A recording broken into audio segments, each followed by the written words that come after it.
দলের আদি সভাপতির রূপে আদি কার্যকর্তা শ্রমিক ভট্টাচার্যকেই চায়। একমাত্র শ্রমিক ভট্টাচার্য সভাপতি হলে তৃণমূলের বিরুদ্ধে লড়াই জোরদার হবে। কালনার পুরনো বাসস্ট্যান্ড সংলগ্ন এলাকায় বুধবার সকাল থেকে এমনই পোস্টারে ছয়লাভ সৌজন্যে বিজেপি বাঁচাও মঞ্চ। এমনই পোস্টার পড়েছে কালনার পুরাতন বাসস্ট্যান্ড সংলগ্ন এলাকায় বিভিন্ন জায়গায়, জানিয়ে তৃণমূল বিজেপি একে অপরকে দোষারোপ করছেন। এদিন বুধবার বিজেপি নগর সভাপতি সৌরভ রায় তার সমস্ত দোষ চাপিয়েছেন তৃণমূলের ঘাড়ে। তারাই এমন করছেন বলে এদিন দাবি করেছেন তিনি। আর কে সভাপতি হবেন কে হবেন না সেটা নেতাদের ব্যাপার। বিজেপি বাঁচাও মঞ্চ বলে আমাদের কেউ নেই, আর এর সাথে বিজেপির কোনো যোগসাযোগ নেই বলেই মন্তব্য করেছেন তিনি। এই প্রসঙ্গে কালনার বিধায়ক দেবপ্রসাদ বাগ তিনি কটাক্ষ ছুড়ে দিয়েছেন বিজেপির গোষ্ঠী কন্দলের দিকে। কে সভাপতি হবে কে হবে না এ নিয়ে তৃণমূলের কোনো মাথা ব্যথা নেই, ওরা নিজেদের গোষ্ঠী কন্দল ঠিক করুন, এমনই বার্তা দিয়েছেন তিনি।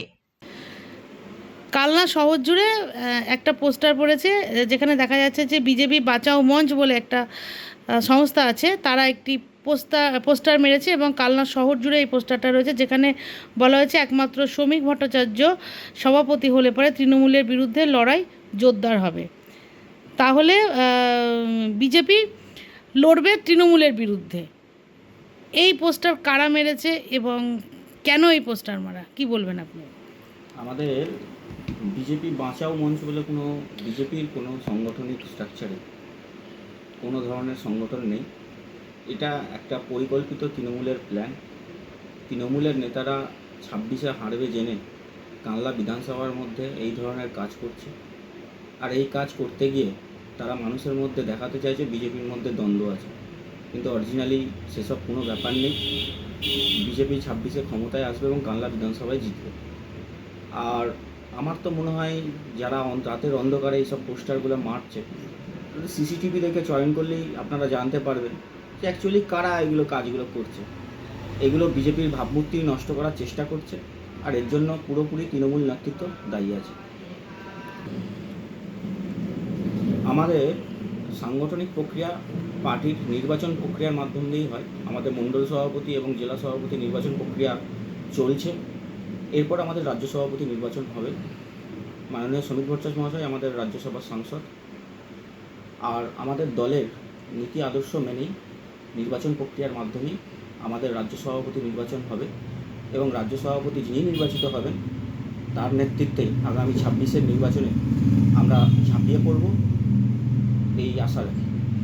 এই যে পোস্টার মারাকে কেন্দ্র করে কালনা একটা শোরগোল পড়ে গেছে, তো তৃণমূলের তরফ থেকে বলা হচ্ছে যে এই পোস্টার বিজেপি মেরেছে কারণ তারা হেরে যাবে বলে, কি বলবেন?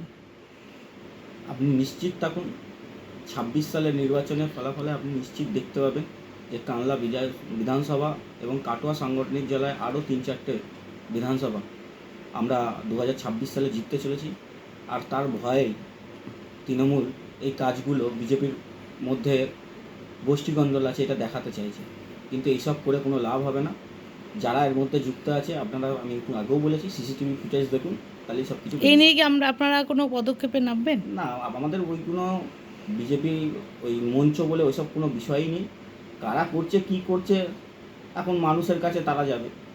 আমাদের দলের সাংগঠনিক পরিকাঠামোতে এইসব বিজেপি বাঁচাও মঞ্চ বলে কিছু নেই। আপনার নাম? নাম সুমন ঘোষ, ভারতীয় জনতা পার্টি কাটোয়া সাংগঠনিক জেলার আমি জেনারেল সেক্রেটারির দায়িত্ব পালন করছি, আর বর্তমানে সাংগঠনিক প্রক্রিয়ায় এডিআরওর দায়িত্ব পালন করছি।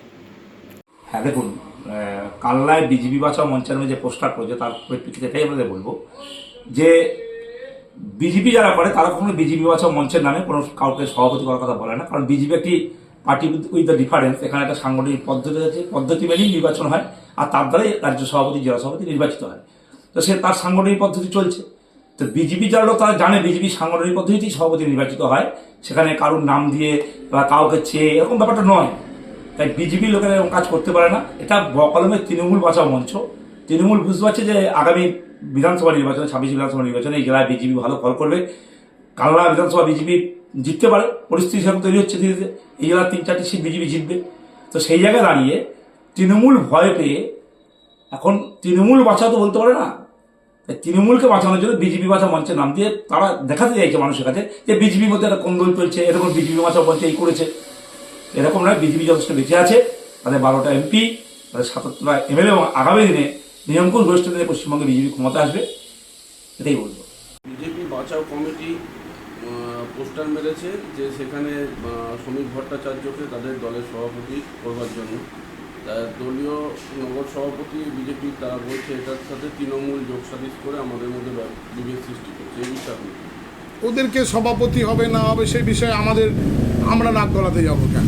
কারণ ওদের তো লড়াই চলছে রাজ্য স্তর থেকে, সে তো আপনারা প্রত্যক্ষ বা পরোক্ষভাবে তো দেখতেই পাচ্ছেন। কারণ ওদের যে রাজ্য স্তরে যখন কোনো মিটিং হয় তখন আমরা নিজেরাই দেখেছি সুকান্ত ভট্টাচার্যকে বলতে, সুকান্ত মজুমদারকে বলতে, যে কখনো কখনো সাংবাদিকরা যখন জিজ্ঞাসা করে যে আপনাদের রাজ্য স্তরের যে কর্মী এই নেতাদের নিয়ে যে বৈঠক হচ্ছে সেখানে বিরোধী দলনেতা নেই কেন, তখন তো দেখেছি সুকান্ত মজুমদারকেই বলতে কটাক্ষের সুরে যে উনি খুব ব্যস্ত আছে আর আমাদের সঙ্গে উনি ঠিক মিলিয়ে মিশে থাকতে পারছেন না। এটা একইভাবে যদি আপনারা যদি মানে একদম রাজ্য স্তর থেকে যদি বুথ লেভেল পর্যন্ত দেখেন, সর্বত্রই হচ্ছে কিনা যে বিজেপির একাধিক গ্রুপ, এক নেতা এক কথা বলে আর এক নেতা অন্য কথা বলে। তা ওদের আভ্যন্তরীণ বিষয়, ওদের দল থেকে কাকে ওরা সভাপতি চাইছে সেটা ওদের ব্যাপার। সেখানে আমাদের তো কোনো ব্যাপার নেই যে আমাদের হচ্ছে কিনা যে অমুক জনের সভাপতি হলে পরে তৃণমূলের বিরাট ক্ষতি হয়ে যাবে। বরং আমরা চাই যে ওরা ওদের সমস্যাটা মেটাক। আমাদের এর মধ্যে কোনো ব্যাপার নেই। কারণ আমাদের ওই শ্রমিক ভট্টাচার্য বলুন বা হচ্ছে কিনা যে শুভেন্দু অধিকারী বলুন বা সুকান্ত মজুমদার বলুন বা দিলীপ ঘোষ বলুন, কে সভাপতি হলো আর কে হলো না তাতে তৃণমূলের কিচ্ছু যায় আসে না। ওরা বলছে আপনারাই চক্রান্ত করে এই পোস্টারিংগুলো করিয়েছেন। ওই প্রথমেই তো বললাম, আমাদের চক্রান্ত থাকবে কেন? বিজেপির যা গোষ্ঠীদ্বন্দ্বে জর্জরিত সেটা হচ্ছে কিনা যে নিজেদের গোষ্ঠীটা ওটা নিজেরাই সামলায়। কালনা শহরে আমাদের তৃণমূলের এমন অবস্থা নেই যে হচ্ছে কিনা যে কালনা শহর থেকে আওয়াজ তুলবো আমরা যে হচ্ছে কিনা যে বিজেপির অমুকজনাকে রাজ্য সভাপতি করা হবে। কালনা থেকে রীতা ভট্টাচার্যের রিপোর্ট, সুন্দর বাংলা নিউজ। জ্যোতিষ আচার্য শ্রী কৃষ্ণেন্দু ভট্টাচার্য জ্যোতিষতন্ত্র, হস্তরেখাবিদ, বাস্তুবিদ ও পৌরোহিত্য বিশারদ। মাঙ্গলিক কালসর্প, গ্রহজাগ, বাস্তুজাগ, গ্রহণদোষ, বিষদোষ, কর্ম, পড়াশোনা, সাংসারিক অশান্তি, শত্রুতা, স্বাস্থ্যপ্রেম, বিবাহ ইত্যাদি যে কোনো সমস্যার জন্য আজই যোগাযোগ করুন। চেম্বার অম্বিকা, কালনা, শনি ও মঙ্গলবার সকাল 10টা থেকে 1টা পর্যন্ত, সমুদ্রগড় বুধবার 12টা থেকে 5টা, ত্রিবেণী শুক্রবার 12টা থেকে 7টা, মেমারি রবিবার 10টা থেকে 4টে, সেনের ডাঙ্গার মঙ্গলবার বিকেল 5টা থেকে 8টা পর্যন্ত, কলকাতা শনিবার 4টে থেকে 9টা পর্যন্ত, কুসুমগ্রাম 10টা থেকে 4টে পর্যন্ত, নিজ গৃহ প্রতিদিন 7 থেকে 10। বিশ্বাসে মেলায় বস্তু, তর্কে বহুদূর। ভিড় এড়াতে বুকিং করুন মোবাইল নম্বর 8945821575।